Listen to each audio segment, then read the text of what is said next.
అసలు నిజంగా బ్లడ్ ఎక్కించుకోవడం ఎంత మటుకు అవసరం?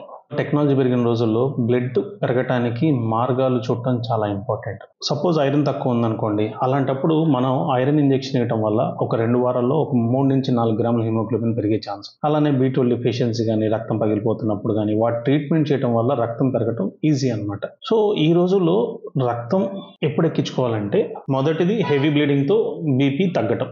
రెండోది హార్ట్ ఫెయిల్యూర్ అవ్వటం, లేకపోతే ఎమర్జెన్సీ సర్జరీలు ఉన్నప్పుడు. ఈ 3 కారణాల్లోనే మనకి బాడీ టైం ఇవ్వదు. అంటే ఒక 2 వారాలు అలాంటప్పుడే మనం బ్లడ్ ఎక్కించుకోవాలి. మిగతా సమయాల్లో మొత్తం మందులు లేకపోతే ట్రీట్మెంట్ వల్ల బ్లడ్‌ని పెంచుకునే మార్గాలు చూసుకోవడం చాలా ఇంపార్టెంట్. బ్లడ్ ఎక్కియటం వల్ల ఇమ్మీడియేట్‌గా కొన్నిసార్లు రియాక్షన్స్ వస్తాయి. జ్వరాలు రావటం, చలి రావటం, వణకటం, రేర్‌గా బీపీ పడిపోవటం కూడా జరిగిద్దనమాట.